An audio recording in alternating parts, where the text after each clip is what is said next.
Osteosarcoma नाम का एक कैंसर होता है जो हड्डी में होता है। तो फिर आपको ऑस्टियोसार्कोमा कितने साल पहले हुआ? 4 साल। 4 साल।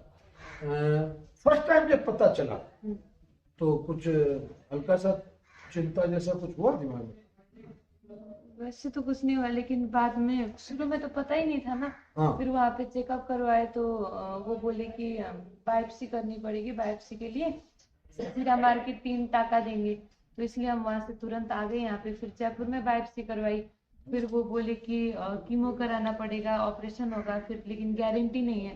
तो उस टाइम पे मैं ऐसे रोने लग गई जब कीमो का नाम लिया। तो बाल बहुत लंबे थे मेरे, तो मैं ऐसे रोने लग गई कि मेरे बाल उड़ जाएंगे। और तो किसी बात का पता ही नहीं था, छोटी थी ना तब, तो कुछ मतलब ही नहीं था, पता ही नहीं था तो कितना भयानक हो सकता है कैंसर।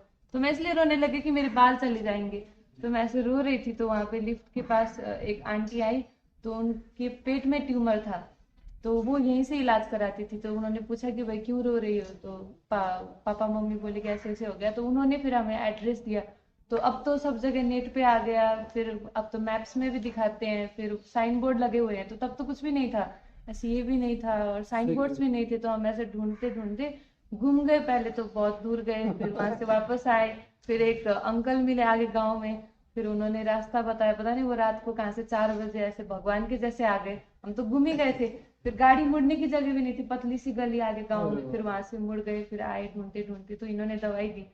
फिर दवाई चालू की। तो उस टाइम तक मैंने बायोप्सी करवा ली थी। बायोप्सी कराने के 10 दिन तक बैंडेज लगाई हुई थी। तो उन्होंने कंप्लीट बेड रेस्ट बोल रखा था। तो 10 दिन में बेड में रही। 10 दिन के बाद मेरे से उठा ही नहीं गया, चला ही नहीं गया। फिर टॉयलेट जाती थी तो तब भी दिक्कत होती थी। ऐसे नजदीक पास में ही था, रूम के पास में अड़ के, लेकिन वहां तक भी नहीं जा सकती थी। चप्पल नहीं पहन सकती थी, जैसे एक पैर में तो पहन लिया, दूसरा पैर उठता ही नहीं। फिर ऐसे करते करते जैसे तैसे आई, दवाई भी चालू की। हम ऐसे यहाँ पे रिलेटिव के यहाँ पे रहते थे, तो वहाँ पे ऐसे मैं पहले से हमेशा मम्मी पापा के साथ ही रही हूँ, कभी दूर नहीं रही ना। तो ऐसे आदत नहीं थी, तो वहाँ पे जाने का मन करता था, नेपाल वापस जाने का। फिर पढ़ाई छूट रही थी, फिर दोस्त लोग फोन करते, तो वो तो मजे से पढ़ रहे थे, घूम रहे थे, और मैं बेड में बैठी थी। तो बहुत चिंता लेने लगी उस टाइम पे, तो रोज रोती। दवाई तब भी ले रही थी। फिर बाद में समझ आया कि हाँ, ऐसे टेंशन लेके कुछ होगा नहीं। तो फिर मेरी 9वीं की फाइनल एग्जाम्स थी, तो हमारे सर ने फोन किया वहां से, नेपाल से। वो बोले कि तुम आ जाओ एग्जाम। तब तक मेरी 6 महीने की पढ़ाई छूट चुकी थी। 6 महीने मैंने कुछ पढ़ा ही नहीं। जैसे फर्स्ट टर्म का एग्जाम दिया, उसके बाद मैं यहाँ पे आ गई। फिर 4-5 महीने में जयपुर में रही, वहीं बैठ के दवाई ली। तो पढ़ाई छूट गई। फिर वो बोले कि तुम आके बस बैठ जाना और एग्जाम दे दो, वरना 1 साल लॉस हो जाएगा। फिर हम ऐसे गए यहाँ से, तब भी चलने की हालत थी नहीं। गाड़ी में यहीं से एक गाड़ी करके स्कूल तक गए। फिर स्कूल में एग्जाम दिया। 2 दिन बाकी थे जब मैं पहुंची, तो पेपर के लिए 2 दिन ही बाकी थे। तो फिर ऐसे पढ़ के एग्जाम दिया, तो पास भी हो गए जैसे तैसे करके।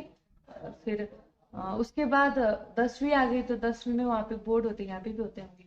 तो बोर्ड्स 10वीं की बहुत इंपॉर्टेंट होती है। अगर गैप आ जाए तो फिर स्कूल का मतलब ही नहीं रहा। स्कूल वहाँ पे 10वीं के बाद खत्म हो जाते हैं। फिर जब 11वीं में, यहाँ पे 12वीं के बाद कॉलेज में जाते हैं।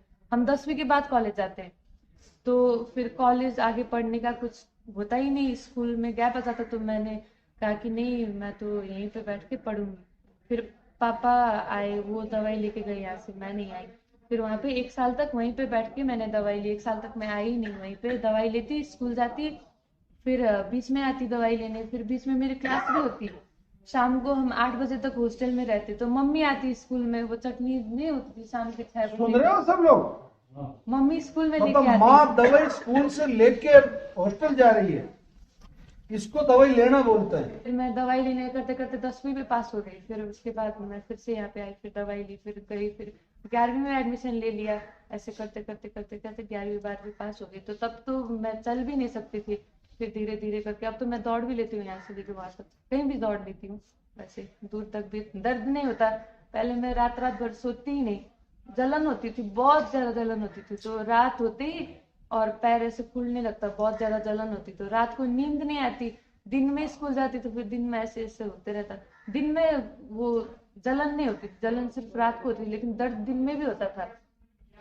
फिर बाद में धीरे धीरे दवाई ने असर किया। फिर स्कूल जाती तो स्कूल में सब दोस्त होते, पढ़ाई में ध्यान देती, तो उस तरफ ध्यान ही नहीं जाता कि हाँ मैं बीमार भी हूँ। सुनना इस बात को, इसको भी था। कंटिन्यू बेटा। कि ध्यान ही नहीं रहता कि हाँ मैं बीमार भी हूँ, मुझे कोई रोग है, ऐसा कुछ नहीं होता। बस दवाई लेती, दवाई ऐसे फिर आदत पड़ गई दवाई लेने की। शुरू शुरू में कड़वी भी लगती, फिर बाद में लेती गई, जैसे रूटीन सा बन गया कि हाँ यही खाना है। जैसे खाना खाते हैं तो थोड़ी लगता है कि हाँ भाई मुझे खाना खाना है, वैसे दवाई भी बन गया रूटीन कि हाँ दवाई लेनी है, तो बस नॉर्मल हो गया। ये नहीं कि हाँ दवाई लेनी है मुझे, ये हुआ, कभी याद ही नहीं आता। ऐसे मेरे तो दिन बीत जाते, 1 महीने 2 महीने भी मुझे याद नहीं आता कि हाँ मेरे पैर में कैंसर भी है, क्योंकि दर्द नहीं होता, कुछ होता ही नहीं। वैसे दवाई तो रूटीन के पार्ट बन ही गई। फिर बाद में धीरे धीरे धीरे धीरे सुधार होता गया। फिर अभी की बात है, हम MRI करवा के फिर नॉर्मल रूटीन के लिए MRI करवाई थी। तो मैं वहाँ पे नेपाल में ही हॉस्पिटल में डॉक्टर के पास गई, तो उन्होंने रिपोर्ट्स देखा। फिर वो बोले कि 4 साल हो गए मुझे बायोप्सी कराए, तब उन्होंने बोल दिया था कि ऑस्टियोसार्कोमा है यहीं पे महावीर कैंसर हॉस्पिटल जयपुर में। फिर बाहर एक मेडिकल था वो घर के पास में, उन्होंने भी MBBS करा था। वो शुरू से मुझे जानते थे, जब से छोटी थी तब से वही दवाई देते थे अगर कुछ जुकाम वगैरह हो गया तो उनको सब पता था शुरू से केस। तो उन्होंने भी रिपोर्ट्स देखा, फिर वो भी बोले कि तुम्हारे ऐसे इतने लेट प्रोग्रेस हो रहा है, तो लेट होने से अच्छा है तो तुम कीमो करवा लो, तुम्हारा जल्दी हो जाएगा। फिर हम बोले कि नहीं, हम तो इलाज तो वही करवाएंगे। धर्म का मूल है आस्था और विश्वास। ऐसे ही आस्था और विश्वास का केंद्र है श्री नवग्रह आश्रम सेवा संस्थान। राजस्थान में भीलवाड़ा जिले के रायला कस्बे से 9 किलोमीटर दूर पश्चिम दिशा में स्थित है। श्री नवग्रह आश्रम सेवा संस्थान कैंसर, किडनी एवं अन्य 30 बीमारियों के रोगों के लिए देश भर में प्रसिद्ध है।